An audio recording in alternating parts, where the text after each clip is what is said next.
ವಿಜಯಪುರದ ಪೂಜ್ಯ ಶ್ರೀ ಸಿದ್ದೇಶ್ವರ ಸ್ವಾಮೀಜಿಗಳ ಆಶಯದಂತೆ ನಮ್ಮ ಭಾರತೀಯ ಗೋತಳಿಗಳ ಸಂತತಿಯನ್ನು ಉಳಿಸಬೇಕು ಅನ್ನುವಂತಹ ಉದ್ದೇಶದಿಂದ ಕಳೆದ 3 ವರ್ಷಗಳಿಂದ ಬಸವರಾಜ್ ಬಿರಾದಾರ್ ಅವರು ಪ್ರತಿ ರೈತರ ಮನೆ ಮನೆಗೆ ಹೋಗಿ ಗೋ ಸಂಪತ್ತನ್ನು ಉಳಿಸಬೇಕನ್ನುವಂತಹ ಒಂದು ಯೋಜನೆಯನ್ನು ಹಮ್ಮಿಕೊಂಡಿದ್ದಾರೆ.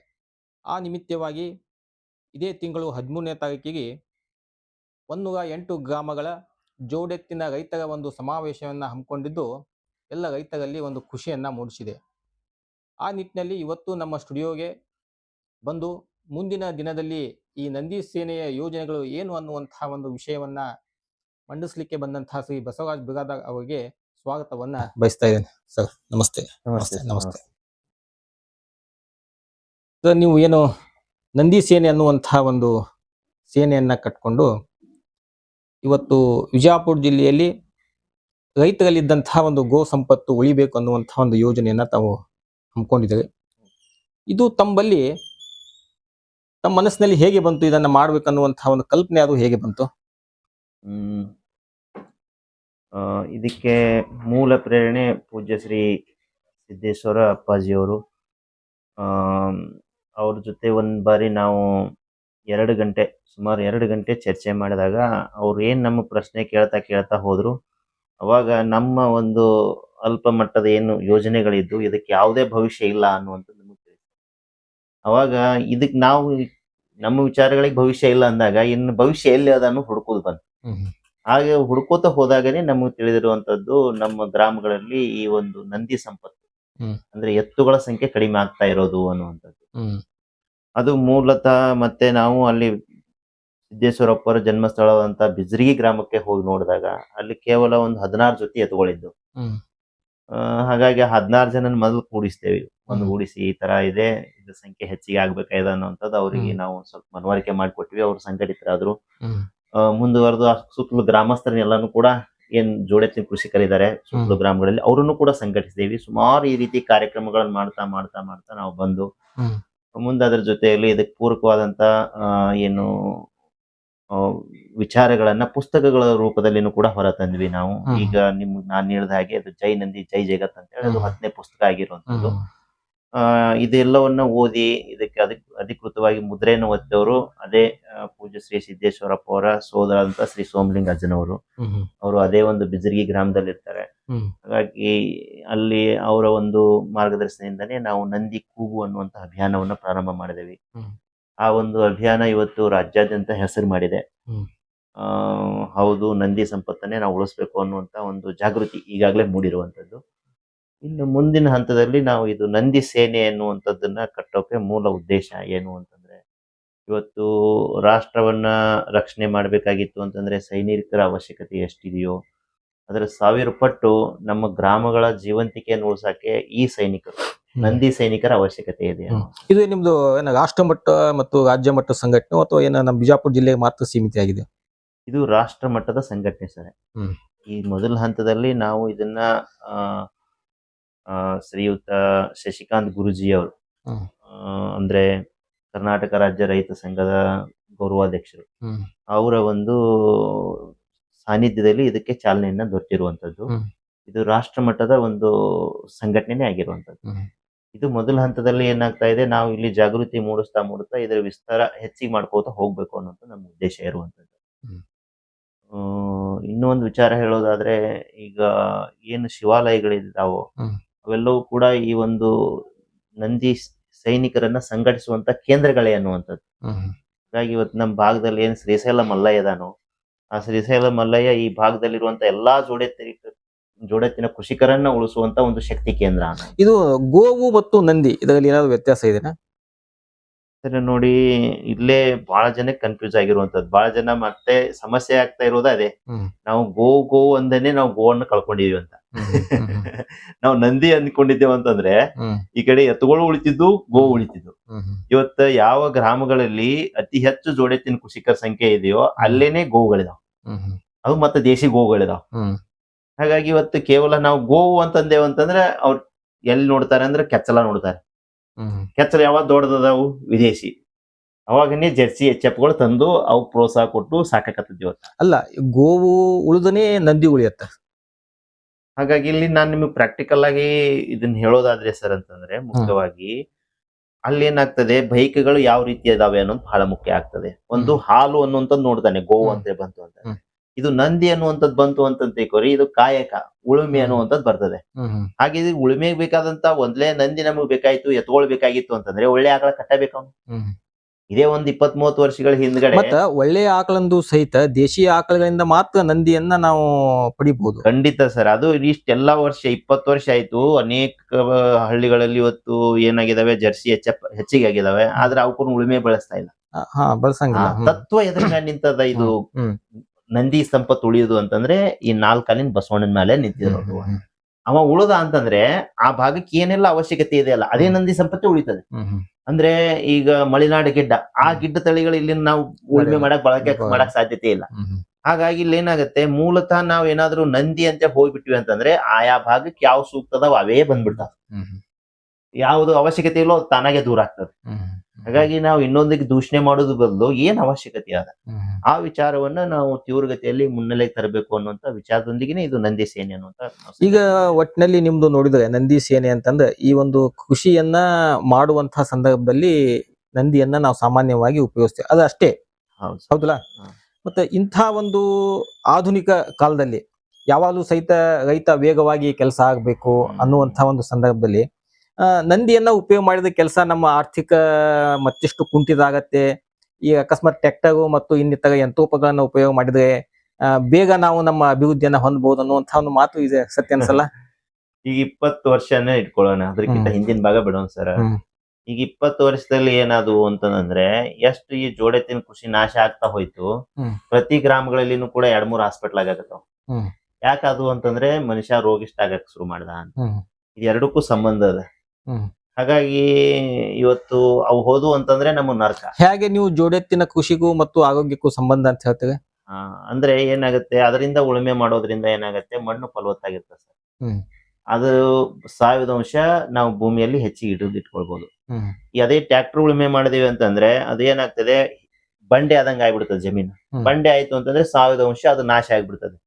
ನಾಶ ಆಯ್ತು ಅಂತಂದ್ರೆ ಏನಾಗ್ತದೆ, ಮೊದಲನೇದಾಗಿ ಅದ್ರಾಗಿರುವಂತ ಪೋಷಕಾಂಶಗಳೆಲ್ಲ ನಾಶ ಆಗಿರ್ತಾವ. ಎರಡನೇದು ಏನಾಗುತ್ತೆ, ನೀರು ಇಂಗು ಪ್ರಮಾಣ ಕಡಿಮೆ ಆಗೋಗ್ಬಿಡ್ತದೆ ಭೂಮಿಯಲ್ಲಿ. ಅವಾಗ ಏನಾಗ್ತದೆ, ಮಳೆ ಬಂತು ಅಂತಂದ್ರೆ ಏನಾಗುತ್ತೆ, ಮ್ಯಾಲಿಂದಾನೇ ಹರಿದು ಹೋಗುತ್ತಾ. ಇದೇ ಕಾರಣಕ್ಕಾಗಿ ಇವತ್ತು ಹಳ್ಳಗಳು ಹರಿತಾ ಇಲ್ಲ. ಮೂಲ ಅದೇ ನಂದಿಯಿಂದನೇ ನಾವು ಉಳುಮೆ ಮಾಡ್ತಾ ಇದ್ವಿ ಅಂತಂದ್ರೆ ನೀರೇನಾಗುತ್ತೆ, ಇಂಗುತ್ತೆ ಮತ್ತು ಪೋಷಕಾಂಶಗಳ ಕೊರತೆನ ಅಲ್ಲಿ ಉಂಟಾಗೋದಿಲ್ಲ. ಒಂದು ಭೂಮಿಯಲ್ಲಿ ಪೋಷಕಾಂಶ, ಎರಡನೇದು ನೀರು ಏನಾಗುತ್ತೆ, ಏನಾಗುತ್ತೆ, ಹಳ್ಳಗಳು ಶುದ್ಧವಾಗಿ ಹರಿತಾವ. ಆದ್ರೆ ಇವತ್ತಿನ ರೈತನ ಒಂದು ಪರಿಸ್ಥಿತಿ ನೋಡಿದ್ರೆ ನಂದಿಯನ್ನ ಕಟ್ಕೊಂಡು ಅದನ್ನ ಬೆಳೆಸುವುದು ಅಷ್ಟು ಸುಲಭ ಅಲ್ಲ ಅನ್ನುವಂಥ ಇಲ್ಲ. ಒಂದು ನೋಡಿ ಸರ್, ಯಾಕೆ ಆಗ್ತಾ ಇದೆ ಮೂಲ, ಅಲ್ಲಿಗೆ ಬರೋಣ. ಇವತ್ತು ನಮಗ್ ಟ್ಯಾಕ್ಟ್ರಿ ಬೇಕು ಅಂತ ತಿಳ್ಕೊಳ್ಳೋಣ, ನಮಗ್ ನಾಳೆನೆ ಲೋನ್ ಸಿಗ್ತದೆ ಮತ್ತು ಅದಕ್ಕೆ ಬೇಕಾದಂತ ಎಲ್ಲಾ ಸಲಕರಣೆಗಳು ಸರ್ಕಾರ ಕೊಡುವಂತ ಒಂದು ವ್ಯವಸ್ಥೆ ಮಾಡಿದೆ. ಆದ್ರೆ ಜೋಡೆತ್ತು ಕಟ್ಟಿದಂತ ರೈತನಿಗೆ ಯಾವ ಒಂದು ಯೋಜನೆಗಳಿದಾವೆ ಹೇಳಿ, ಯಾವ ಒಂದು ಕಾನೂನು ಇದೆ ಅವ್ನ ರೈತನ ಮನ್ಯಾಗ ಉಳಿಸ್ಬೇಕು ಅನ್ನುವಂಥದ್ದು. ಅದಕ್ಕಾಗಿ ಇಲ್ಲೇನಾಗತ್ತೆ, ಅದು ವಿರುದ್ಧವಾದಂತ ತತ್ವ. ಅಂದ್ರೆ ಇದಕ್ಕೆ ತೈಲ ತತ್ವ ಅಂತ ಅಂತೀವಿ. ಅಂದ್ರೆ ಡೀಸೆಲ್ ಪೆಟ್ರೋಲ್ ಆಧಾರಿತ ಯಂತ್ರಗಳು. ಅದಕ್ಕೆ ಸಾಕಷ್ಟು ನಾವು ಪ್ರೋತ್ಸಾಹವನ್ನು ಕೊಟ್ಬಿಟ್ಟು ಇದಕ್ಕೆ ಎತ್ತಿಗೆ ಏನು ಕೊಡ್ಲಿಲ್ಲ ಅಂತಂದ್ರೆ ಇವೆಲ್ಲಾನು ಏನಾಗ್ತದೆ, ಇವು ಕಸಾಯಖಾನೆ ಹೋಗೋದೇನೆ. ಕಸಾಯಖಾನೆ ಹೋದಾಗ ಏನಾಗ್ತದೆ, ಮಣ್ಣನ್ನ ಎಲ್ಲಾನು ನಾಶ ಆಗತ್ತೆ. ಅಂದ್ರೆ ಒಟ್ಟಾರೆ ಆ ಪ್ರಕೃತಿನೇ ನಾಶ ಆಗಿ ಹೋಗ್ಬಿಡುತ್ತೆ. ಆಯ್ತು ಅಂತಂದ್ರೆ ಪ್ರಕೃತಿ ಭಾಗವಾದಂತ ಈ ಮನುಷ್ಯನು ಕೂಡ ನಾಶ ಆಗ್ತಾನೆ. ಅದೇ ಕಾರಣಕ್ಕಾಗಿ ಇವತ್ತು ನಮ್ಮ ಎಲ್ಲರ ಮನೆಯಾಗೂ ಔಷಧಿಗಳು ಬಂದಿರೋದು. ಇದೇ 20 ವರ್ಷಗಳ ಹಿಂದೆ ಎಷ್ಟು ಮನೆಗಳಲ್ಲಿ ಈ ಔಷಧಿಗಳಿದ್ದು ಹೇಳಿ.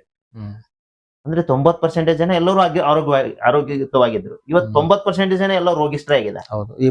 ಒಂದು ರೋಗ ಬಂದಿದೆ. ಪ್ರತಿ ಮನೆಯಲ್ಲೂ ಔಷಧಿಗಳ ಒಂದು ಸ್ಟಾಕ್ ಇದ್ದೇ ಇದೆ ಸರ್. ಕೈ ಹತ್ರಿ ಅಂತ ಹೇಳೋನ್ ಎಲ್ಲರೂ 100 ಜನ ಸೇರಿದ್ರು ಅಂತ ಯಾರು ಕೈ ಹತ್ತಕ್ ಆಗೋಲ್ಲ, ಮನ್ಯಾಗ ಔಷಧಿ ಇಲ್ಲ ಅಂತ ಹೇಳಿ. ಎದಕ್ ಬಂದು ಎತ್ಕೊಳ್ಬಹುದು, ಅದ್ರ ಬದಲಿಗೆ ಔಷಧಿ ಬಂದು ಮೊದಲ ಹಂತ ಇದು. ಇನ್ ಮುಂದಿನ ಹಂತ ಎಲ್ಲಿಗೆ ಹೋಗ್ತದೆ?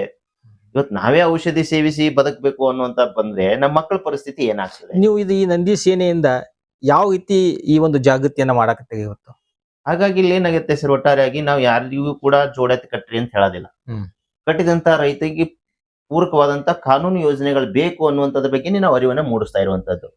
ಇದು ಏನಾಗಿದೆ, ಸುಮಾರು ಕೊಡುಗೆಗಳನ್ನ ಅವನು ನೀಡ್ತಾ ಇರುವಂತದ್ದು. ಮೊದಲನೇದಾಗಿ ಮಣ್ಣು ಉಳಿಸ್ತಾನೆ, ನಿಮ್ಗೆ ಹೇಳಿದ ಹಾಗೆ. ನೀರನ್ನ ಅವನೇ ಉಳಿಸ್ತಾನೆ ಶುದ್ಧವಾಗಿ. ಮೂರನೇದು ಒಳ್ಳೆ ಆಹಾರ ಅವನೇ ಕೊಡ್ತಾನೆ. ಇನ್ನ ನಾಲ್ಕನೇದ್ ಮುಖ್ಯವಾಗಿ ಬಹುಬೆಳೆ ಪದ್ಧತಿ ಇವತ್ತೆಲ್ಲ ನಾಶ ಆಗಿದಾವೆ, ಅದನ್ನ ಉಳಿಸೋನು ಕೂಡ ಜೋಡೆತ್ತಿನ ಕೃಷಿಕನೇ. ಅದೇ ರೀತಿ ಜೀವ ವೈವಿಧ್ಯತೆ ಅದನ್ನ ಉಳಿಸೋನು ಕೂಡ ಜೋಡೆತ್ತಿನ ಕೃಷಿಕನೇ. ಮತ್ತು ದೇಸಿ ಆಕಳು ಅಂತ ನಿಮಗೆ ಹೇಳಿದೆ, ಅದು ಉಳಿಸೋನು ಕೂಡ ಅದೇ ಜೋಡೆತ್ತಿನ ಕೃಷಿಕನೇ. ಅವ ಇತ್ತಂದ್ರೆ ಉಳಿದಿರ್ತಾವ. ಹಾಗಾಗಿ ಇದು ನಮ್ಮ ಏನ್ ಹಬ್ಬ ಹರಿದಿನಗಳದಾವ 80% ಅವೆಲ್ಲಾನು ಕೂಡ ಈ ಎತ್ತಿನ ಆಧಾರಿತವಾಗಿ ಇರುವಂತದ್ದು. ಎತ್ತು ಹೋಯ್ತು ಅಂತಂದ್ರೆ ಸಂಸ್ಕೃತಿ ನಾಶ ಆಯ್ತು ಅಂತ ಈ ಹಬ್ಬ ಹರಿದಿನಗಳು ತಮ್ಮ ವೈಶಿಷ್ಟ್ಯವನ್ನು ಕಳ್ಕೊಳ್ತಾವೆ. ಮುಂದೆ ಬಂದ್ ನಮ್ಮ ಕೂಡು ಕುಟುಂಬ ವ್ಯವಸ್ಥೆ ಏನಿತ್ತು, ಎತ್ತಿದ್ದವ್ರ ಮನ್ಯಾಗ ಇನ್ನೂ ಕೂಡು ಕುಟುಂಬ ವ್ಯವಸ್ಥೆ ಇದೆ. ಮುಂದ್ ಬಂದು ಕಾಯಕ ಅಂತಂದ್ರೆ ಮುಖ್ಯವಾಗಿ ಬಡಿಗೆರು, ಕುಮ್ಮಾರು, ಚಮ್ಮಾರು, ತಳವಾರು ಇವರೆಲ್ಲರೂ ಮೂಲ ಆಧಾರ ಏನಾಗಿತ್ತು ಅದೇ ಆಗಿತ್ತು. ಜೋಡೆತ್ತಿನ ಕೃಷಿಕರ ಸಂಖ್ಯೆ ಇನ್ನೂ ಎಲ್ಲಿ ಹೆಚ್ಚಿಗೆ ಅದೋ ಎಲ್ಲರಿಗೂ ಉದ್ಯೋಗ. ಹಾಗಾಗಿ ಕಾಯಕ ಎದ್ರ ಮ್ಯಾಗ ನಿಂತದ, ಜೋಡೆತ್ತಿನ ಕೃಷಿ ಮ್ಯಾಗ ನಿಂತದ. ಅದೇ ರೀತಿ ಭಾರತ ದೇಶದ ಒಂದು ಸಂವಿಧಾನವನ್ನ ರಚನೆ ಮಾಡ್ಬೇಕಾಗಿತ್ತು, ಇಲ್ಲಿವರೆಗೆ ಅಭಿವೃದ್ಧಿ ಹೊಂದಬೇಕಾಗಿತ್ತಂದ್ರೆ ಅದಕ್ಕೆ ಮೂಲಾಧಾರ ಏನಪ್ಪಾ ಅಂದ್ರೆ ಈ ನಂದಿ ಕೃಷಿ, ಜೋಡೆತ್ತಿನ ಕೃಷಿನೇ ಅನ್ನುವಂಥದ್ದು ಆಧಾರ ಅನ್ನುವಂಥದ್ದಕ್ಕೆ ಏನ್ ಮಾಡಿದ್ದಾರೆ. ಆ ಒಂದು ಸಂವಿಧಾನವನ್ನು ರಚನೆ ಮಾಡ್ಬೇಕಾದ್ರೂ ಅದರ ಮೊದಲ ಭಾಗದ ಮೊದಲ ಪುಟದಲ್ಲಿನೇ ಈ ನಂದಿ ಇರೋದು. ಅದು ನಂದಿ ಮುದ್ರೆ ಅಂದ್ರೆ ಮುಖ್ಯವಾಗಿ ಹರಪ್ಪ ಮೊಹೆಂಜೋದಾರೋ ಆ ಒಂದು ನಾಗರಿಕತೆಯ ಒಂದು ನಂದಿ ಮುದ್ರೆಯನ್ನ ಅಲ್ಲಿ ಬಳಕೆ ಮಾಡಿನೇ ಅದನ್ನ ಬರ್ದಿರುವಂತದ್ದು. ಇನ್ನು ಕೊನೆಗೆ ಬಂದು ನಿಮ್ಗೆ ಹೇಳೋದಾದ್ರೆ ಧರ್ಮ ಅನ್ನುವಂಥದ್ದು. ಧರ್ಮ ಯಾವುದೇ ಆಗಿರ್ಲಿ, ಆದ್ರೆ ಅದದ್ದು ಜೀವಂತಿಕೆ ನಿಂತಿರೋದನ್ನೇ ಈ 4 ಕಾಲಿನ ಬಸವಣ್ಣನ ಮೇಲೆ. ಈ ಬಸವಣ್ಣನನ್ನ ಈ ಒಂದು ದೈವತ್ವದಿಂದ ನೋಡೋದು ಒಳ್ಳೇದು ಅಥವಾ ವೈಜ್ಞಾನಿಕವಾಗಿ ನೋಡೋದು? ಸರಿ, ಇಲ್ಲಿ ಏನಾಗ್ತದೆ, ಎರಡನ್ನ ನೋಡೋದು ಬಹಳ ಮುಖ್ಯ ಅದೇ. ಎರಡೂ ರೀತಿಯಿಂದ ನೋಡೋದು ಬಹಳ ಮುಖ್ಯ. ಅರಿಯದೆ ಮನುಷ್ಯ ಏನಾಗ್ತಾನೆ ಅಂತಂದ್ರೆ ಅದು ಅದರಿಂದ ಯಾವ್ದೋ ರೀತಿ ನಮ್ಮ ಹಿರಿಯರು ಹೇಳ್ತಾರೆ, ಇನ್ನೊಬ್ರು ಹೇಳ್ತಾರೆ, ಮಾರ್ಗದರ್ಶನ ನೀಡ್ತಾರೆ, ಅವನಿಗೆ ಪೂರ್ಣ ತಿಳಿದಿರ್ಲಿಕ್ಕಿಲ್ಲ, ಶರಣ ಆಗ್ತಾನೆ. ಅದಕ್ಕೆ ಇದನ್ನ ಕಾಪಾಡ್ಬೇಕಪ್ಪ ಅನ್ನುವಂತ ಒಂದು ಮನೋಭಾವನೆ ಅವನ ಬಳಿ ನಿಂದಿರ್ತದೆ. ಇವತ್ತು ನಾವು ಓದೋರದೆ ಕೃಷಿ ಒಂದು ಅಧಿಕಾರಿ 10 ವರ್ಷ ಸೇವೆ ಮಾಡಿದ್ದೀನಿ, ನಾನು ಕೃಷಿ ಒಂದು ವಿಶ್ವವಿದ್ಯಾಲಯದಲ್ಲಿ ಓದಿದ್ದೀನಿ, ನನಗೆ ಸಂಪೂರ್ಣವಾಗಿ ಅರಿವು ಆಗಿಬಿಟ್ಟಿದೆ. ನಾವು ದೇವಸ್ಥಾನಕ್ಕೆ ಹೋಗಿ ಎಷ್ಟು ಕೈ ಮುಗಿದ್ರು ಯಾವ ದೇವಸ್ಥರು ನಮ್ಗೆ ಕಾಪಾಡೋದಿಲ್ಲ. ಈ ಜೀವಂತ ಬಸವಣ್ಣಗಳು ಉಳಿಸಿದ್ರೆ ಮಾತ್ರನೇ ನಮಗೇನಪ್ಪ ನಮ್ಮ ಭವಿಷ್ಯದ, ನಮ್ಮ ಮಕ್ಕಳ ಭವಿಷ್ಯದ. ಹಾಗಾಗಿ ಇವತ್ತು ನಾನು ಅದು ಹುದ್ದೆಗೆನೆ ಏನ್ ಮಾಡೋದು, ರಿಸೈನ್ ಮಾಡಿ ನಾ ಇವತ್ತು ಸಂಪೂರ್ಣವಾಗಿ ಇದರಲ್ಲಿ ತೊಡಗಿದ್ದೀನಿ. ಹಾಗಿದ್ರೆ ಯಾವಾಗ ಮುಖ್ಯ ಆಯ್ತು? ಎರಡೂ ಅವಶ್ಯಕತೆ ಇದೆ. ಇಲ್ಲಿ ವೈಜ್ಞಾನಿಕವಾಗಿ ನಮಗ್ ಅರಿವಾಯ್ತು ಅಂತಂದ್ರೆ ನಿಮ್ಮನ್ನ ಅದು ಕೈ ಬಿಡೋದಿಲ್ಲ. ನಿಮ್ಗೆ ಗೊತ್ತಿದ್ದನು ಸುಮ್ಮಿರಕ್ ಹೆಂಗಾಗತ್ತೆ? ಹಾಗಾಗಿ ಏನೇ ಮಾಡ್ಲಿ ನಾವು ಒಂದು ಸ್ಟೆಪ್ ಇಡ್ಲೇಬೇಕು. ಇದರಲ್ಲಿ ನಮ್ ಸಾಧ್ಯ ಆದಷ್ಟು ನಾವು ಮಾಡ್ಲೇಬೇಕು ಅನ್ನುವಂತ ಮನೋಭಾವನೆ ಯಾರಿಗಾದ್ರೂ ಕೂಡ ಬರುತ್ತೆ. ಈಗ ಇದು ನಿಮ್ಮ ನಂದಿ ಸೇನೆ ಬಿಜಾಪುರದಲ್ಲಿ ಎಷ್ಟು ಜನ ನೀವು ಕರ್ತಿದ್ರಿ ಮತ್ತು ಎಲ್ಲಾ ತಾಲೂಕಿನಲ್ಲೂ ಸಹಿತ ನಿಮ್ ಸಂಘಟನೆ ಇದೆನಾ? ಈಗ ನಾನ್ ಲೆಕ್ಕಕ್ಕೆ ನೋಡಿದ್ರೆ ಸರ್ ಅದು ಹ್ಯೂಜ್ ಪ್ರಮಾಣದಲ್ಲಿ ಅದು ಹಂಗೆ ಸ್ಪ್ರೆಡ್ ಆಗ್ತಾ ಇದೆ. ಈಗ ಹೊಸ ಹಳ್ಳಿಗೆ ಹೋಗಿ ನಾವು ಇವತ್ತೇ ನಾವ್ ಎಲ್ಲಾದ್ರೂ ಹೋಗಿ ಇದ್ರ ಬಗ್ಗೆ ಒಂದಿಷ್ಟು ಅರಿವು ಮೂಡಿಸ್ತೀವಿ ಅಂದ್ರೆ ಆಯ್ತು ಬರ್ರಿ ನಾವೇ ರೊಕ್ಕ ಹಾಕಿಸಿ ಒಂದು ಕಾರ್ಯಕ್ರಮ ಮಾಡ್ತೀವಿ ಅಂತ. ಈಗೇನ್ ನೀವು 108 ಗ್ರಾಮಗಳ ಜೋಡೆತ್ತಿನ ಕೃಷಿಕರ ಸಮಾವೇಶ ಇಲ್ಲಿ ಸಾಲೋಟಿಗೆಯಲ್ಲಿ ಮಾಡ್ತಾ ಇದೀವಿ. ಇಲ್ಲಿ ನಾವು ₹1 ಅಲ್ಲಿ ತೆಗೆದುಕೊಂಡು ಹೋಗಿಲ್ಲ. ಅವ್ರ ಅರಿವು ಮೂಡಿಸಿರುವಂತದ್ದು ಭವಿಷ್ಯ ಇದ್ರ ಮ್ಯಾಗ ಅದ. ನೀವೆಲ್ಲರೂ ಒಗ್ಗೂಡಿ ಏನ್ ಮಾಡೋದು, ನಿಮ್ ಹಕ್ಕನ್ನು ನೀವು ಕೇಳಬೇಕು ಅನ್ನುವಂಥದ್ದು ನಾವು ಎಲ್ಲಾನು ತಿಳಿಸಿದಾಗ ಆಯ್ತು ನಾವ್ ಮಾಡೋಣ, ಬೇರೆ ಗ್ರಾಮದವ್ರು ಕರ್ಸೋಣ ಅಂತೇಳಿ ಅವರೇ ಇವತ್ತೆಲ್ಲ ಹಣ ಹೊಂದಿಸ್ತಾ ಇದಾರೆ. ಅವರೇ ಎಲ್ಲ ಸ್ವಂತ ₹1000 ಈ ರೀತಿ ದುಡ್ಡನ್ನು ಹಾಕಿ ಆ ಕಾರ್ಯಕ್ರಮ ಮಾಡ್ತಾ ಇದ್ದಾರೆ. ಈ ಕಾರ್ಯಕ್ರಮದ ಏನಿದು ರೂಪರೇಷ ಏನಿರ್ತದ ಅವತ್ತು? ಇದು ಒಟ್ಟಾರೆ ರೂಪರೇಷೆ ಸರ 2 ಇದಾವೆ. ಮುಖ್ಯವಾಗಿ ಇದ್ರ ಉದ್ದೇಶ ಹಕ್ಕೊತ್ತಾಯ ಅನ್ನುವಂಥದ್ದು. ಮೊದಲನೇದಾಗಿ ಜೋಡೆತ್ತು ಕಟ್ಟಿದಂತಹ ರೈತರಿಗೆ ತಿಂಗಳ ₹11,000 ಪ್ರೋತ್ಸಾಹಧನವನ್ನ ಸರ್ಕಾರ ಕೊಡಬೇಕು ಅನ್ನೋ. ಯಾಕೆ ಕೊಡಬೇಕು ಅಂತಂದ್ರೆ ಮುಖ್ಯವಾಗಿ ಈ ಒಂದು ಮುಂದಿನ ಭವಿಷ್ಯಕ್ಕೆ ಬೇಕಾದಂತದ್ದು ಏನೆಲ್ಲ ಈ ಆಸ್ತಿ ಅನ್ನುವಂಥದ್ದು ಇದೆಯೋ, ಮಣ್ಣು ಆಸ್ತಿ, ನೀರು ಆಸ್ತಿ, ನಾ ಈಗಾಗ್ಲೇ ಹೇಳಿದ್ನಲ್ಲ ಇವೆಲ್ಲಾನು ಕೂಡ ಸಂಸ್ಕೃತಿ ಅನ್ನುವಂಥದ್ದು ಆಸ್ತಿ, ಇದನ್ನೆಲ್ಲಾನು ಉಳಿಸುವಂತ ಅವ ಅದಾನೆ. ಮತ್ತು ಅತಿ ಹೆಚ್ಚು ಅದರಲ್ಲಿ ಶ್ರಮ ಇರುವಂತದ್ದು. ಟ್ರ್ಯಾಕ್ಟರ್ ಇತ್ತು ಅಂತಂದ್ರೆ ಇವತ್ತು ಮನ್ಯಾಗ ನಿಲ್ಲಿಸಿ ಎಲ್ಲಿ ಬೇಕಾದ್ರೆ ವರ್ಷಾಂಗಟ್ಲೆ ಹೋಗ್ಬೋದು. ಆ ಜೋಡೆತ್ತು ಕಟ್ಟಿದಂತ ರೈತ ಒಂದ್ ದಿವ್ಸ ಹೊರಗೆ ಹೋಗಕ್ ಆಗುದಿಲ್ಲ, 365 ದಿವಸ ದುಡಿತಾನೆ. ಹಾಗಾಗಿ ದುಡಿದು ಮತ್ತೆ ಇಡೀ ಸಮಾಜಕ್ಕೆ ಬೇಕಾದಂತ ಎಲ್ಲಾ ಆಸ್ತಿನೂ ಉಳಿಸ್ತಾನಂತಂದ್ರೆ ಅವ ಹಕ್ಕದಾರ ಅದಾನೆ ಅಂತೆ. ಕೊಡಬೇಕು ಅಲ್ಲ, ಅವ ಪಡಿಬೇಕು. ಕೊಡಬೇಕು ಅನ್ನೋದಕ್ಕಿಂತಲೂ ಅವ ಪಡಿಲೇಬೇಕು. ಆ ಅರಿವಿನ ಕೊರತೆ ಇರುವಂತಹ ಕಾರಣಕ್ಕಾಗಿ ಅವ್ರು ಏನಾಗಿದ್ದಾರೆ, ಸುಮ್ಮ ತಮ್ಮ ಪೂರ್ತಕ ತಾವ್ ದುಡಿತಾ ಇದ್ದಾರೆ. ಇಲ್ಲ ಕೈ ಮೀರಿ ಹೋಯ್ತು ಅಂತಂದ್ರೆ ಅದು ಮಾರಾಟ ಮಾಡ್ತಾರೆ. ಮಾರಾಟ ಮಾಡಿದ್ರಿಂದ ಏನಾಗುತ್ತೆ, ಅವು ಕಸಾಯಖಾನೆ ಹೋಗ್ತಾರೆ. ಹಾಗಾಗಿ ಇಲ್ಲಿ ಏನಾಗುತ್ತೆ, ಗೋರಕ್ಷಣಾ ಕಾನೂನು ಅಲ್ಲಿಗೆ ಬರೋಣ. ಮುಖ್ಯವಾಗಿ ಇದು ಗೋರಕ್ಷಣಾ ಕಾನೂನು ಖಂಡಿತವಾಗಿನೂ ಕೂಡ ರೈತರ ಮನೆಗೆ ಗೋವುಗಳನ್ನು ಉಳಿಸೋಕ್ ಪರಿಹಾರ ಅಲ್ಲ. ಈಗ ರೈತ ಮಾರಾಟ ಮಾಡಿರ್ತಾನೆ, ಆಮೇಲೆ ಹೋಗಿ ಅದನ್ನ ಹಿಡಿಯೋದು. ಹಾಗಾಗಿ ಇಲ್ಲಿ ಆ ರೀತಿಯ ಒಂದು ಕಾನೂನು ಇದೆ. ಆದ್ರೆ ರೈತರ ಮನೆಯಾಗೆ ಉಳಿಸುವಂತ ಕಾನೂನು ಎಲ್ಲಿದೆ? ರೈತರ ಮನೆಯಾಗ ಉಳಿಸ್ಬೇಕಾಗಿತ್ತು ಅಂತಂದ್ರೆ ಪ್ರೋತ್ಸಾಹ ಕೊಡ್ಬೇಕು. ಇವತ್ತು ನೀವು ಯಾವ ರೀತಿ ಈ ಕಡೆ ವಿರುದ್ಧವಾದಂತ ಒಂದು ಶಕ್ತಿಗೆ ಪ್ರೋತ್ಸಾಹವನ್ನು ಕೊಡ್ತಾ ಇದ್ದೀರೋ, ಯಂತ್ರಗಳಿಗೆ, ಟ್ರ್ಯಾಕ್ಟರ್ಗಳಿಗೆ ಮತ್ತು ಡೀಸೆಲ್ ಮತ್ತು ಪೆಟ್ರೋಲ್ ಆಧಾರಿತ ಎಲ್ಲಾ ಒಂದು ಯಂತ್ರಗಳಿಗೆ, ಅದೇ ರೀತಿ ಇದಕ್ಕೂ ಕೊಡಿ. ಇಲ್ಲ ಅಂದ್ರೆ ಇದನ್ನ ಪೂರ್ಣ ಎಲ್ಲಾನು ನಿಲ್ಲಿಸ್ಬಿಡಿ, ಇವು ಎತ್ತುಗಳು ಉಳಿದೇ ಉಳಿತಾವ. ಒಂದು ರೀತಿಯಿಂದ ಟ್ರ್ಯಾಕ್ಟರ್ ಅದೆಲ್ಲಾನು ಪರಿಸರವನ್ನ ಹಾಳು ಮಾಡ್ತಾವು. ಇದು ಪರಿಸರವನ್ನ ಉಳಿಸಿದ್ರು ಸಹಿತ ನಾವು ಅದಕ್ಕೆ ಸಹಕಾರವನ್ನ ಕೊಡ್ತಾ ಪರಿಸರದ ಇಲ್ಲ. ಭಾಗವಾದಂತ ಕೊನೆ ಇವನೇ ನಾಶ ಆಗ್ತಾನೆ ಅಂತ ಸರ್. ಈಗ ಎಲ್ಲರಿಗೂ ರೋಗ ಬಂದಾವ ಅಂತಂದ್ರೆ ಇವನೇ ಹೌದು, ಮನುಷ್ಯನೇ ಹೌದು, ನಾಶ ಆಗತ್ತಾನಲ್ಲ.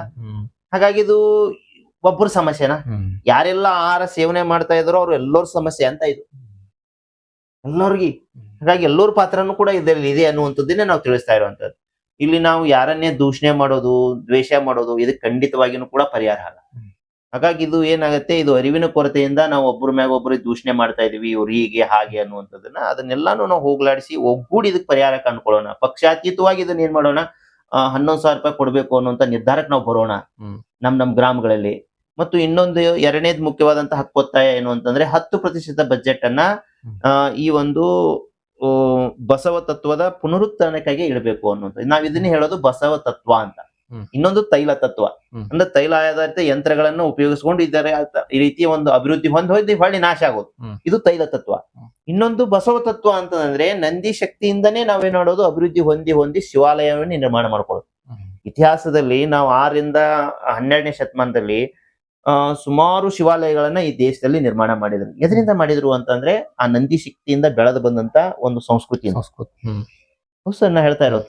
ಹಾಗಾಗಿ ಇಲ್ಲಿ ಏನಾಗಿದೆ, ಅದಕ್ಕೆ ಸಂಪೂರ್ಣವಾದಂತ ವಿರುದ್ಧವಾದಂತ ವ್ಯವಸ್ಥೆ ಇವತ್ತು ನಿರ್ಮಾಣ ಆಗಿರೋದು. 12ನೇ ಶತಮಾನ ಮತ್ತು 21ನೇ ಶತಮಾನಕ್ಕೆ ಈ ಸಾಮಾಜಿಕ ವ್ಯವಸ್ಥೆಯನ್ನ ಯಾವುದೇ ಕಾರಣಕ್ಕೂ ಹೋಲಿಕೆ ಮಾಡಕ್ ಆಗೋದಿಲ್ಲ ಅಂತ.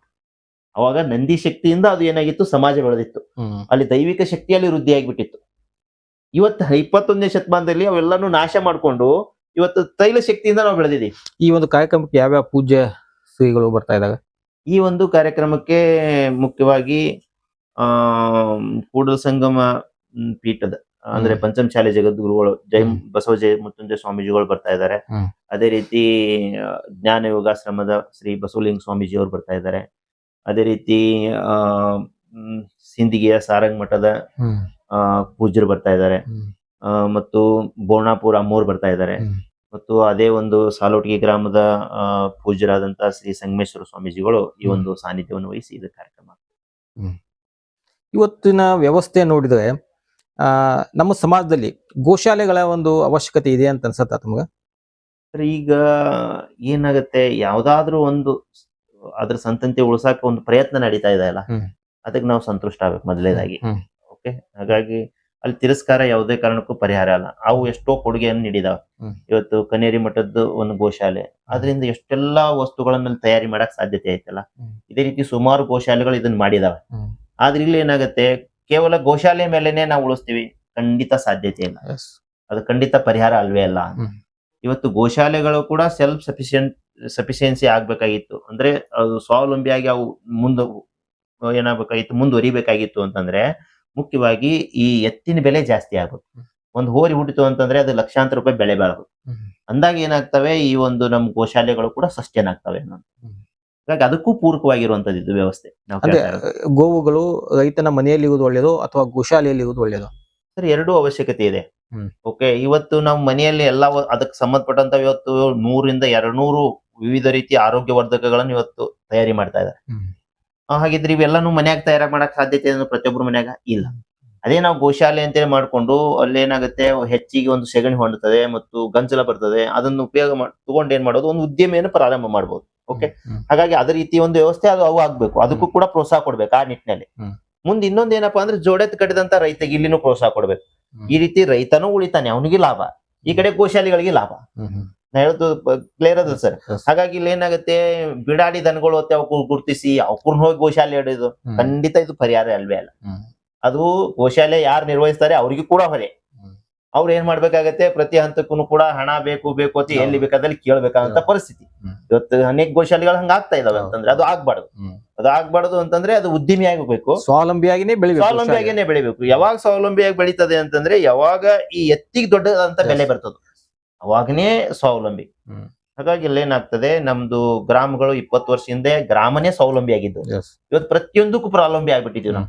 ಬೀಜ, ಗೊಬ್ಬರ, ಎಣ್ಣೆ ಮತ್ತು ಹಾಲ, ತುಪ್ಪ, ಮೊಸರು, ಮಜ್ಜಿಗೆ ಏನು ಅವು ಕೂಡ ಹೊರಗಿಂದನೇ ಬರ್ಬೇಕು. ಇವತ್ತು ಯಾಕೆ ಹಿಂಗಾಯ್ತು? ಮೂಲತಃ ನಮ್ ಎತ್ತುಗಳು ನಾಶ ಆಗಿರುವಂತದ್ದು ರೈಸನ್ನ ಹೇಳ್ತಾ ಇರೋದು. ಹಾಗಾಗಿ ಇಲ್ಲೇನಾಗತ್ತೆ, ಎತ್ತುಗಳು ಬಂದು ಅಂತಂದ್ರೆ ಆಕಳ ಬಂದೇ ಬರ್ತದೆ. ಆಕಳಕ್ಕೆ ಸಂಬಂಧಪಟ್ಟಂತ ಅಲ್ಲೇನು ಉತ್ಪನ್ನಗಳಿದಾವೋ ಅವು ಸಾಮಾನ್ಯವಾಗಿ ನಮ್ಗೆ ಗ್ರಾಮದಲ್ಲಿನೇ ದೊರೀತಾವೆ. ಅದಕ್ಕಾಗಿ ಮೂಲ ಎದ್ರ ಮೇಲೆ ನಿಂತಿದೆ ಅಂತಂದ್ರೆ ನಂದಿ ಮೇಲೆ. ಈಗ ಏನು ನೀವು ಪ್ರತಿ ಹಳ್ಳಿಯಲ್ಲಿ ಹೋಗಿ ಈ ಒಂದು ಜಾಗೃತಿಯನ್ನ ಮೂಡಿಸ್ತಾ ಇದ್ದಾರೆ, ಅಲ್ಲಿ ಹೋದಾಗ ರೈತರ ಒಂದು ಭಾವನೆ ಹೇಗಿದೆ? ಇಲ್ಲ ನಮಗ ಎತ್ತುಗಳು ಕಟ್ಟೋದು ಆಗಂಗಿಲ್ಲ, ಸಾಧ್ಯ ಇಲ್ಲ, ನಮ್ಗೆ ಖರ್ಚು ಬಹಳ ಅದ ಅನ್ನುವಂತಹ ಒಂದು ಮಾನಸಿಕತೆ ಇದೆನೋ, ಅಥವಾ ಇಲ್ಲ ನಾವು ಮುಂದಿನ ದಿನದಲ್ಲಿ ಕಟ್ಟಬೇಕು ಅನ್ನುವಂತಹ ಮಾನಸಿಕತೆ ಇದೆನೋ? ನನ್ ನೋಡಿದಾಗೆ ಸರ್ ಸುಮಾರು ಯುವಕರಿಗೂ ಕೂಡ ಏನಿದೆ, ನಾವ್ ಎತ್ತುಗಳ ಕಟ್ಟಬೇಕು ಅನ್ನುವಂಥದ್ದಿದೆ. ಇದೇ ನಮ್ಮ ಮನೆಗಳಿಗೆ ಇತ್ತೀಚೆಗೆ ಹೋದಾಗ ಒಬ್ಬ ಯುವಕ, ಸರ್ ನಿಮ್ಮನ್ನ ನೋಡ್ತಾ ಇದೀನ್ರಿ, ನಾನು ಯೂಟ್ಯೂಬ್ ಅಲ್ಲಿ ಎಲ್ಲಾನು ನೋಡ್ತಿರ್ತೀನಿ, ನೀವು ಇಲ್ಲಿ ಬಂದ್ ಕಾರ್ಯಕ್ರಮ ಮಾಡಿರಿ, ಈಗ ಅನಿವಾರ್ಯ ಏನಾಯ್ತು ಮನ್ಯಾನ ಒತ್ತಡ ಹಾಕ ನಾನು ಎತ್ಕೊಳ್ ಮಾರಿ NTPC ಕೆಲ್ಸಕ್ಕೆ ಹೊಂಟೀನಿ. ಯಾಕಪ್ಪ ಅಂದ್ರೆ ನೀ ಕನ್ಯಾ ಕೊಡುದಿಲ್ಲ, ಅದಕ್ಕೆ ಸುಮ್ ಮಾರಿ ಕಿಸಿಂದ ಕೆಲವೊಂದ್ ದಿವಸ ನೌಕರಿ ಮಾಡು ಅಂದ್ರಂತ. ಅಂದ್ರೆ ಅರ್ಥ ಏನು ಅಂತಂದ್ರೆ ಇದಕ್ ಪ್ರೋತ್ಸಾಹ ಇಲ್ಲ, ಅಂದ್ರೆ ಆದಾಯದ ಭದ್ರತೆ ಇಲ್ಲ ಜೋಡಿ ಕಟ್ಟಿದವಂಗ ಅಂತವ್ರ ಮನಿಗ್ ಕನ್ಯೆ ಹಾಕಿ ಕೊಡ್ತಾರೆ. ಹಾಗಾಗಿ ಕನ್ಯೆ ಕೊಡಲ್ಲ ಅಂತಂದಾಗ ಅದನ್ನ ಮಾರಾಟ ಮಾಡಿ ಆದ್ರೂ ಸುಮ್ ಒಂದ್ ಎಲ್ಲರೂ ಜಾಬ್ ಹಿಡಿದ ಕಿಸಿಂದ ನಾನು ಕನ್ಯೆ ಹುಡುಕ್ಬೇಕು ಅಂತೇಳಿ ಸುಮಾರು ಜನ ಇವತ್ತು ಆಗ್ತಾ ಇರುವಂತದ್ದು. ಸುಮಾರು ಯುವಕರಲ್ಲಿ ಇದಕ್ ಬಗ್ಗೆ ಬಹಳಾದಂತ ಒಲುಮೆ ಇದೆ ಮತ್ತು ಉತ್ಸಾಹ ಇದೆ, ನಾ ಕಟ್ಟಬೇಕು ಅನ್ನುವಂಥದ್ದು. ಇವತ್ತು ನಾನೇ PUC ಯಾವಾಗ ಓದವತ್ನ್ಯಾಗ ಜೋಡ್ಯಾತ ಕಟ್ಬೇಕಂತ ನಮ್ ತಲೆಯಾಗಿತ್ತು. ಹಾಗಿದ್ರೆ ಇವತ್ತು ಸುಮಾರು ಯುವಕರಿಗೆ ಅದ್ರ ಬಗ್ಗೆ ಒಂದು ಏನಿದೆ ಸರ್, ಭಾವನಾತ್ಮಕವಾದಂತ ಒಂದು ಸಂಬಂಧ ಇದೆ. ನಾವು ಅದಕ್ಕೆ ಏನ್ ಮಾಡ್ಬೇಕಾಗಿದೆ, ಅದೆಲ್ಲವನ್ನು ಒಂದುಗೂಡಿಸ್ಬೇಕು. ಇದರಿಂದ ಹಣ ಯಾವ್ದು ಬರ್ತದೆ ಅನಿವಾರ್ಯ ಅಲ್ಲ, ಆ ಕಡೆ ಹೋಗ್ಬಿಡ್ತಾನೆ ಮನುಷ್ಯ ಅಂತ. ಹಾಗಾಗಿ ಇದ್ರ ಬಗ್ಗೆ ಒಳ್ಳೆ ಒಂದೇನಿದೆ ಆಸಕ್ತಿ ಇದೆ ಸುಮಾರು ಜನಕ್ಕೆ. ಅನಿವಾರ್ಯವಾಗಿ ಅವ್ರು ಏನ್ ಮಾಡ್ತಾ ಇದಾರೆ, ಮಾರಾಟ ಮಾಡ್ತಾ ಇದ್ದಾರೆ. ಇಲ್ಲೇ ಒಂದು ಹತ್ತಿರದಲ್ಲೇ ಮೊನ್ನೆ ಯಾರೋ ಬೈಕ್ನ್ಯಾಗ ಬಂದ್ರು ಏನ್ ಮಾಡ್ತೀರಿ? ಇಲ್ರಿ ಇಲ್ಲೊಂದು ಅರ್ಬಿ ಅಂಗಡಿಯಾಗ ಕೆಲಸ ಮಾಡೋದು. ಯಾಕೆ ಎಲ್ಲಿ ಯಾವಾಗ್ಲಿಂದ ಮಾಡಿ? ಇದೇ ಒಂದ್ 5-6 ತಿಂಗಳಿಗೆ ಮೊದಲು ಜೋಡ್ಯಾತಿದ್ವು ರೀ ನಮ್ಮಲ್ಲಿ, ಅವ್ರು ನಿರ್ವಹಣೆ ಮಾಡಕ್ ಆಗ್ಲಿಲ್ಲ, ಮಾರಾಟ ಮಾಡಿದೆ, ಈಗ ಅರ್ಬಿ ಅಂಗಡಿಯಾಗ ಕೆಲಸ ಮಾಡ.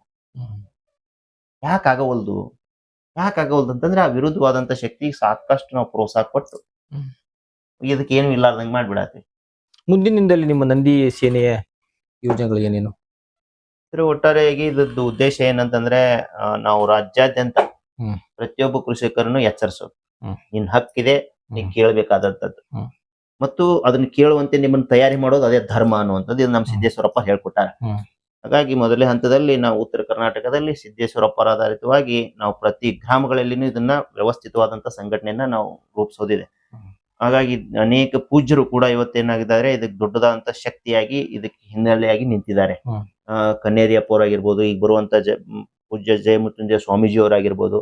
ಹಾಗಾಗಿ ಇವತ್ತು ಇದು ಕೇವಲ ನಮ್ಮ ಜಿಲ್ಲೆ ಸಮಸ್ಯೆ ಅಲ್ಲ, ರಾಜ್ಯ ಸಮಸ್ಯೆ ಅಲ್ಲ, ದೇಶ ಸಮಸ್ಯೆ ಅಲ್ಲ, ಇಡೀ ಭೂಮಂಡಲ ಸಮಸ್ಯೆ ಆಗಿರುವಂತದ್ದು. ನೀವು ಹೇಳೋದು ನೋಡಿದ್ರೆ ನಂದಿ ಉಳಿಬೇಕಾದ್ರೆ ಇವತ್ತು ಸರ್ಕಾರದಿಂದ ಸಹಾಯಧನ ಬೇಕೇ ಬೇಕು ಸರ್, ಅನಿವಾರ್ಯ. ಕೇವಲ ಸುಮ್ನೆ ಸಹಾಯಧನ ಅಷ್ಟೇ ಅಲ್ಲ ಅಂತಂದ್ರೆ ಅದಕ್ಕಾಗಿನೇ ಬಜೆಟ್ ಅನ್ನ ಮೀಸಲಿಡಬೇಕು. ನಾವು 10% ಬಜೆಟ್ ಅಂತ ಹೇಳ್ತಾ ಇದೀವಿ, ಅಂದ್ರೆ 40,000 ಕೋಟಿಯನ್ನು ಇದಕ್ಕೆ ಇಡಬೇಕು ಅನ್ನೋಂಥದ್ದು. ಇವತ್ತು ಗ್ಯಾರಂಟಿ ಯೋಜನೆಗಳನ್ನು ಇಡ್ತಾ ಇದಾರೆ, ಅದಕ್ಕೆ 50,000 ಕೋಟಿ. ಇದಕ್ಕೆ ಸಂಬಂಧಪಟ್ಟಂತೆ ನೀವು ಏನಾದ್ರು ಈ ಸಿದ್ದರಾಮಯ್ಯ ಅಥವಾ ಕಾಂಗ್ರೆಸ್ ಸರ್ಕಾರವನ್ನ ಭೇಟಿಯಾಗಿ ಏನಾದ್ರು ಮನವಿ ಕೊಟ್ಟಂತಹದ್ದು ಏನೋ ಇದೆನಾ ಸರ್? ನಾವು ಕಳೆದ ವರ್ಷನೇ ಸುಮಾರು ಒಂದು 150 ಎತ್ತಿನ ಬಡ್ಡಿಯನ್ನು ಕೂಡಿಸಿ ಕಾರ್ಯಕ್ರಮ ಮಾಡಿ ಅದ ಮನವಿಯನ್ನು ಕಳಿಸಿದೀವಿ. ಅದಕ್ಕೆ ಪರಿಶೀಲನೆ ಮಾಡ್ತೀವಿ ಅಂತೇಳಿ ನಮ್ಗೆ ಒಳ್ಳೆ ಒಂದು ಸ್ಪಂದನಾ ಪತ್ರನೂ ಕೂಡ ಬಂದಿದೆ.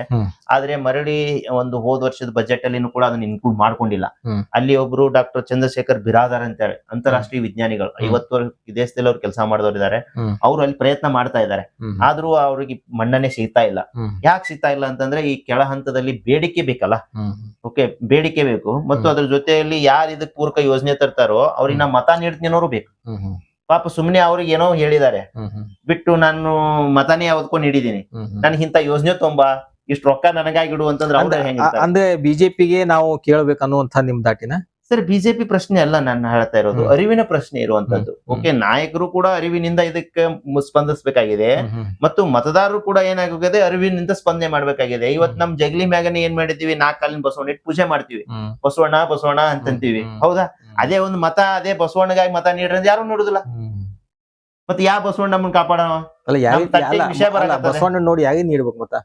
ಹಾಗಾಗಿ ಇಲ್ಲಿ ಏನಾಗತ್ತೆ, 4 ಕಾಲಿನ ಬಸವಣ್ಣಗಳ ಸಂತತಿ ನಾವು ಗ್ರಾಮದಲ್ಲಿ ಹೆಚ್ಚಿಗೆ ಮಾಡ್ತೀವಿ, ಅದರ ಉದ್ದಿಮೆಗಳನ್ನ ನಾವು ಗ್ರಾಮಗಳಲ್ಲಿ ತರ್ತೀವಿ, ಮತ್ತು ಅಡುಗೆ ಎಣ್ಣೆಯನ್ನು ಅದರಿಂದನೇ ಉತ್ಪಾದನೆ ಮಾಡ್ತೀವಿ, ತುತ್ತನ ಅದರಿಂದ ಉತ್ಪಾದನೆ ಮಾಡ್ತೀವಿ, ಅದರಿಂದನೇ ಗ್ಯಾಸ್ ಅನ್ನು ಉತ್ಪಾದನೆ ಮಾಡ್ತೀವಿ, ಮತ್ತು ಆರೋಗ್ಯ ವರ್ಧಕಗಳನ್ನ ನಮ್ ಗ್ರಾಮದಲ್ಲಿ ಉತ್ಪಾದನೆ ಮಾಡ್ತೀವಿ. ಅದ್ರ ಮುಖಾಂತರ ನಿಮ್ಮ ಆರೋಗ್ಯ ಏನು ಸುಧಾರಣೆ ಆಗಂಗ್ ನಾವು ಮಾಡ್ತೀವಿ. ಅಂದ್ರೆ ಸರ್ಕಾರದ ಯಾವುದೇ ಸವಲತ್ತು ಇಲ್ಲದೆ ಗೋ ಸಂತತಿ ಮತ್ತು ನಂದಿ ಸಂತತಿಯನ್ನ ಉಳಿಸ್ಲಿಕ್ಕೆ ಸಾಧ್ಯ ಇಲ್ಲ ಸರ್. ಈಗ ನೋಡಿ, ಈಗ ಪೆಟ್ರೋಲ್ ಡೀಸೆಲ್ ನಿಂತಂತ ತಿಕೋರಿ, ನಾಳೆ ಉಳಿಸ್ಬೋದು. ಅಂದ್ರೆ ಶಕ್ತಿ ಅದು. ಹಾಗಾಗಿ ಇಲ್ಲಿ ಏನಾಗುತ್ತೆ, ಆ ವಿರುದ್ಧವಾದಂತ ಶಕ್ತಿ ತಂದು ಇಲ್ಲಿ ಕೊಡಾಕತ್ತೀವಿ ಅಂತಂದಾಗ ಸರಳವಾದಂತ ಸಾಮಾನ್ಯ ಮನುಷ್ಯ ಅಪೇಕ್ಷೆ ಪಟ್ಟೆ ಪಡ್ತಾನೆ. ಇವತ್ತು ನಾನು ಯಾಕಷ್ಟು ಹೈರಾಣ ಆಗ್ಲಿ ಹೇಳ್ರಿ. ಓಕೆ, ಒಂದು ಜೋಡೆತ್ ಕಟ್ಟುದು ಅಂತಂದ್ರೆ ಇಡೀ ಕುಟುಂಬದ ಕೆಲಸ, ಅದು ಒಬ್ಬನ ಕೆಲಸ ಅಲ್ಲ. ಅದು ಯಾರ ಮನ್ಯಾಗ ಅವ್ರ ಶ್ರೀಮತಿಯ ಒಂದು ಬೆಂಬಲ ಇದೆಯೋ ಅವ್ರ ಮನ್ಯಾಗ ಮಾತ್ರ ಇವತ್ತು ಜೋಡೆ ತುಳ್ದ. ಆ ತಾಯಂದ್ರೆ ಏನಾದ್ರು ಬೆಂಬಲ ನೀಡ್ಲಿಲ್ಲ ಅಂತಂದ್ರೆ ಯಾರ ಮನ್ಯಾಗೂ ಎತ್ಕೊಳ್ ಕಟ್ಟಕ್ ಸಾಧ್ಯತೆ ಇಲ್ಲ. ಇವತ್ತು ಸಮಾಜದಲ್ಲಿ ಒಂದು ಮಾರ್ಗದರ್ಶನವನ್ನ ಮಾಡುತ್ತಿರುವಂತಹ ಸ್ವಾಮೀಜಿಗಳಿಗೆ ಈ ಒಂದು ನಂದಿ ಉಳಿಸುವಂತಹ ಒಂದು ಯೋಜನೆ ಪರವಾಗಿ ತಾವು ಸ್ವಾಮೀಜಿಗಳಲ್ಲಿ ಏನನ್ನ ವಿನಂತಿಯನ್ನ ಮಾಡ್ಕೋತೀವಿ? ಸರ್, ಈಗಾಗಲೇ ಏನಿದೆ, ನಾವು ವಿನಂತಿ ಮಾಡ್ಕೊಳ್ಳೋದಕ್ಕಿಂತಲೂ ಈಗಾಗಲೇ ಅನೇಕ ಪೂಜ್ಯರು ಇದರಲ್ಲಿ ಸಕ್ರಿಯವಾಗಿ ತೊಡಕೊಂಡಿದ್ದಾರೆ ಅಂತಂದ್ರೆ ಸಾಕಷ್ಟು. ಆದ್ರೆ ಏನಾಗುತ್ತೆ, ಒಂದು ಗುರುವಿನ ಬಲದಿಂದ ಒಂದು ಕೂಡುವಂತದ್ದು ಇಲ್ಲಿವರೆಗೆ ಆಗಿದ್ದಿಲ್ಲ ನಾನ್ ಕಂಡ್ಕೊಂಡಿರೋ ಹಾಗೆ. ಹಾಗಾಗಿ ಇವತ್ತು ಪೂಜ್ಯ ಶ್ರೀ ಸಿದ್ದೇಶ್ವರ ಅಪ್ಪವರ ಆಧಾರಿತವಾಗಿ ನೀವು ಎಲ್ಲಾನು ಕೂಡ ಆಗ್ತಾ ಇರುವಂತದ್ದು. ಇದಕ್ಕೆ ಹಿನ್ನೆಲೆ ಎಲ್ಲದಕ್ಕೂ ನಮಗೆ ಮಾರ್ಗದರ್ಶನ ನೀಡ್ತಾ ಇರೋದು, ಈ ಅಭಿಯಾನಕ್ಕೆ ನೀಡ್ತಾ ಇರುವಂತವ್ರೆ ಪೂಜ್ಯ ಶ್ರೀ ಸಿದ್ದೇಶ್ವರ ಅಪ್ಪವರ ಸೋದರಾದಂತ ಶ್ರೀ ಸೋಮಲಿಂಗ ಅರ್ಜುನ್ ಅವರು. ಅವರು ಹೊರ ಜಗತ್ತಿ ಪರಿಚಯ ಇಲ್ಲ, ಅವರು ಒಂದು ವಿಶೇಷವಾದಂತ ಶಕ್ತಿ ಇವತ್ತು ನಮಗೆ ಮೌನ ಕ್ರಾಂತಿಯನ್ನು ಉಂಟು ಮಾಡ್ತಾ ಇದ್ದಾರೆ ಅಂತ ಹೇಳಿ. ಹಾಗಾಗಿ ಅವ್ರ ಗ್ರಾಮದಲ್ಲಿರುವಂತಹ 16 ಜೋಡಿ ಎತ್ತಿನ ಕೃಷಿಕರು ಉಳಿಬೇಕು, ಅವ್ರ ಜೊತೆನೆ ಸತಾ ಇರಬೇಕು ಅನ್ನುವಂತ ನಿಟ್ಟಿನಲ್ಲಿ ಅವರು ಅಲ್ಲಿ ನಿಂತಿರುವಂತದ್ದು, ನೆಲೆ ನಿಂತಿರುವಂತದ್ದು ಬೆಜರಿಗೆ ಗ್ರಾಮದಲ್ಲಿ. ಹಾಗಾಗಿ ಇಲ್ಲ ಏನಾಗುತ್ತೆ, ಹಂತ ಪೂಜ್ಯರು ಮತ್ತೆ ಈಗಾಗಲೇ ಇದರಲ್ಲಿ ಕೆಲಸ ಮಾಡ್ತವಂತ ಪೂಜ್ಯರು ಮೊದಲ ಹಂತದಲ್ಲಿ ಎಲ್ಲರೂ ಒಗ್ಗೂಡಿದ್ರು ಅಂತಂದ್ರೆ ಹಂತ ಹಂತವಾಗಿ ಎಲ್ಲಾ ರಾಷ್ಟ್ರಾದ್ಯಂತ ಎಲ್ಲಾ ಪೂಜ್ಯರು ಒಗ್ಗೂಡುವಂತ ದಿನಗಳು ಬಹಳ ದೂರ ಇಲ್ಲ. ಹಾಗಾಗಿ ನಾವು ಏನೂ ವಿನಂತಿ ಮಾಡ್ಕೊಳ್ಳೋದಕ್ಕಿಂತಲೂ ನಾವೇ ಅವ್ರಿಗೆ ಏನಾಗ್ಬೇಕು, ಶರಣಾಗಿ ನಾವು ನಿಮ್ ಜೋಡಿ ಇದೀವ್ರಿ, ಕೂಡಿ ಮಾಡೋಣ್ರಿ ಅಪ್ಪ ಅಂತೇಳಿ ನಾವು ಹೋಗ್ಬೇಕಾಗಿದೆ. ಮತ್ತು ತಾವು ರೈತರಲ್ಲಿ ಏನನ್ನ ಕೇಳಲಿಕ್ಕೆ ಇಷ್ಟಪಡ್ತೀವಿ? ರೈತರಿಗೆ ನಿಮ್ಗ ತೊಂದ್ರೆ ಅದೇನಾಗಿದೆ, ಪಾಪ ಅವರು ಎತ್ತು ಕಟ್ಟಿದ್ದಾರೆ, ಅವ್ರು ಏನೆಲ್ಲ ಕೊಡುಗೆ ಸಮಾಜಕ್ಕೆ ನೀಡ್ತಾರ ಅರಿವು ತಮಗೆ ಇಲ್ಲ. ಇವತ್ತು ನಮಗೆ ಇರ್ಲಿಲ್ಲ. ಇವತ್ತು ನಾವು ಆಳವಾಗಿ ಹೋದಾಗ ನೋಡ್ದಾಯ್ತು, ಇವತ್ತು ಭಾರತ ದೇಶದಲ್ಲಿ ಯಾವ ಧರ್ಮ ಆದ್ರೂ ತಿಳ್ಕೊಳ್ಳೋಣ. ಇವತ್ತು ಲಿಂಗಾಯತ್ ಅಂತೀವಿ, ಅದೇ ರೀತಿ ಹಿಂದೂ ಅಂತೀವಿ, ಅದೇ ರೀತಿ ಮುಸಲ್ಮಾನ್ ಆಗಿರ್ಬೋದು, ಕ್ರೈಸ್ತ ಆಗಿರ್ಬೋದು, ಯಾವ ಧರ್ಮರ ಆಗಿರ್ಲಿ, ಎಲ್ಲಾ ಧರ್ಮಗಳು ಉಳಿಬೇಕಾಗಿತ್ತಂದ್ರೆ ಈ ಜೋಡೆತ್ತಿನ ಕೃಷಿ ಉಳಿಲೇಬೇಕು. ಯಾವ ಧರ್ಮದಾಗ ಈ ಜೋಡೆತ್ತಿನ ಕೃಷಿಕ ಇಲ್ಲ. ಹಾಗಿದ್ರೆ ಇಲ್ಲ. ನಾನು ಒಂದೇ ಪ್ರಶ್ನೆ ಏನಂತಂದ್ರೆ, ಈ ಭಾರತ ದೇಶದಲ್ಲಿ ಅತ್ಯಧಿಕ ದೊಡ್ಡ ಸಂಖ್ಯೆಯಲ್ಲಿ ಯಾಕೆ ದೇವಾಲಯಗಳಿದಾವೆ? ಇದೇ ನಂದಿ ಸಂಪತ್ತೆ ಕಾರಣ ಆಗಿರೋದು. ಮತ್ತು ಈ ಮುಸಲ್ಮಾನ್ ಧರ್ಮ ಬೇರೆ ದೇಶದಲ್ಲಿ ಅದೇನಾಗಿದೆ ಜನ್ಮ ತಾಳಿದೆ. ಭಾರತ ದೇಶದಲ್ಲಿ ಯಾಕೆ ಅಷ್ಟು ಹೆಚ್ಚಿನ ಮಸೀದಿ ಇದಾವೆ? ಜಗತ್ತಿನಲ್ಲಿನ ಅತಿ ಹೆಚ್ಚು ಮಸೀದಿ ಇರುವುದು ದೇಶ ಭಾರತ. ಯಾಕಾಯ್ತಪ್ಪ ಅಂದ್ರೆ ಈ ವಿಶೇಷವಾದಂತ ನಂದಿ ಸಂಪತ್ತು ಇರುವಂತದ್ದು, ಅಂದ್ರೆ ಬಳದ್ಕೊಳಕ ಅವಕಾಶ ನೀಡಿರುವಂತದ್ದು. ಅದನ್ನ ಮಾಡಿ ಏನ್ ಮಾಡಿದ್ರು, ಅದು ಮಸೀದಿಗಳು ನಿರ್ಮಾಣ ಆಗಿರೋದು. ಅದೇ ಶಕ್ತಿಯಿಂದನೇ ಚರ್ಚ್ಗಳು ನಿರ್ಮಾಣ ಆಗಿರೋದು. ಹಾಗಾದ್ರೆ ಇದು ಎಲ್ಲಾನು ಉಳಿದು ಮುಂದೆ ಎದರಿಂದ? ಅದೇ ನಂದಿ ಸಂಪತ್ತಿನಿಂದನೇ ಉಳಿಯೋದು ಅಂತ. ಹಾಗಾಗಿ ನಾವು ಹೇಳೋದು ಏನು ಅಂತಂದ್ರೆ, ನಾವು ಇದರ ಆಧಾರಿತವಾಗಿ ಒಗ್ಗೂಡಿ ಪರಿಹಾರ ಕಂಡ್ಕೊಳಕ ನಾವೇನ್ ಮಾಡ್ಬೇಕು, ಪ್ರಯತ್ನ ಮಾಡ್ಬೇಕು ಅಂತ ಆ ಹಂತಕ್ಕೆ ನಾವು ಬಂದಿದ್ದೀವಿ. ಅಂದ್ರೆ ಭಾರತ ದೇಶಕ್ಕೆ ಅಂದು ಒಂದು ಸ್ವತಂತ್ರ ಸಿಗೋದು ಎಷ್ಟು ಅವಶ್ಯಕತೆ ಇತ್ತು, ಅದರ ಸಾವಿರ ಪಟ್ಟು ಇವತ್ತು ಅವಶ್ಯಕತೆ ಇತ್ತು. ನಾವು ಒಗ್ಗೂಡಿದ ಪರಿಹಾರ ಕಂಡುಕೊಳ್ಳೋದು. ಇಲ್ಲದೆ ಹೋದ್ರೆ ನಮ್ಮ ಮಕ್ಕಳಿಗೆ ಭವಿಷ್ಯನೇ ಇಲ್ಲ.